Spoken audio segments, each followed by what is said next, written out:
we still have a person. That is tokenism. So we have to be very clear on that. It's very egregious in elements to do those types of things within education as well as in the workplace. That is why an act such as the Civil Rights Act of 1964 is so very important for us to know about and also be very clear on it as we maneuver throughout this 21st century. You know, Dr. Sanford, we've got about 5 more minutes before we end the show for today. But I'm reminded that when you talk about access in the Civil Rights Act of 1964, that there's so many young people today who perhaps would like to attend an institution of higher education, but somehow feel that since they don't have the financial resources available and whatnot, that it's almost impossible for them to do so. But why don't you say something about the great possibilities that can be achieved, even without the financial resources, if you're willing to work hard and do whatever. Say something in reference to that. And I think that's a very important question that needs to be addressed.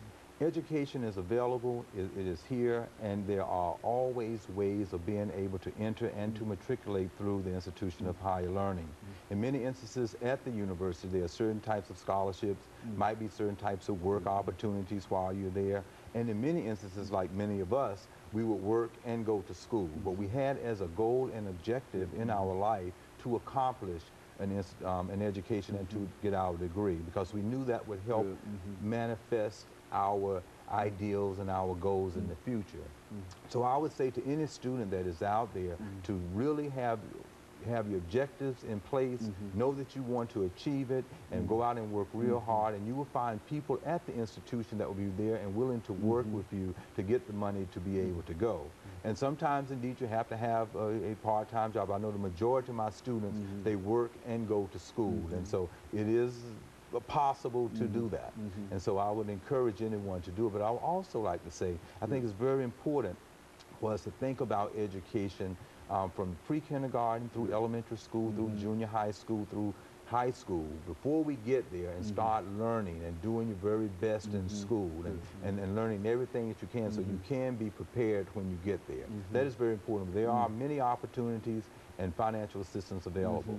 You know, Dr. Sanford, during the last 3 minutes we have, let's have you to perhaps say something about the status of education in the South and how for so long the South ranked number 48 or 49 in almost every category. Speak to that and how you see things becoming much better in the southern parts of the United States. Well, I would hope indeed that they will get better, but we are sitting in a state right now that is still 48th or 49th in the entire union as far as education is concerned. But when we say that, that is not to say that we don't have some private schools that are doing very well. But when you think in terms of public education, there are many southern states that are still way behind as far as equal opportunity, as far as educational success.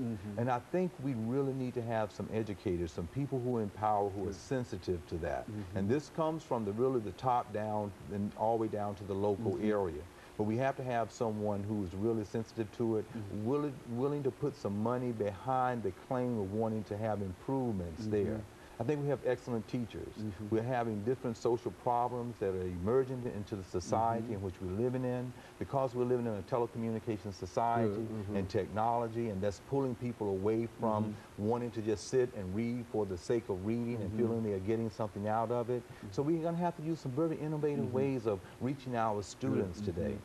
But if we had that as sincere goals and objectives and tasks to accomplish them, I think we could really have some good outcomes. But we really need to look at it very seriously.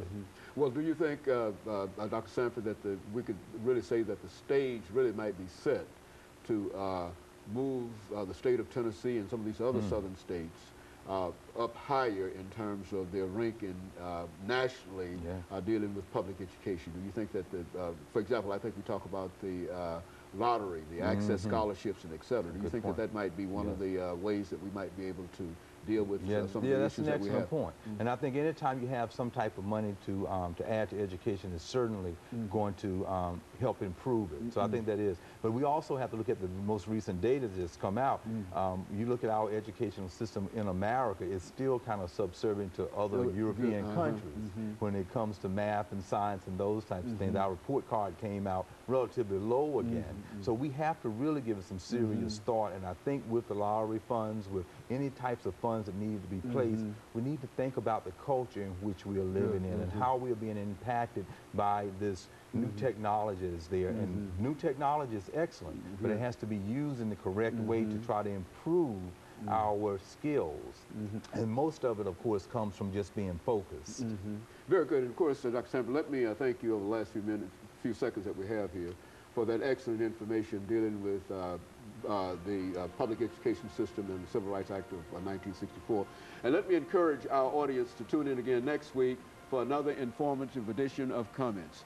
Thank you and good morning.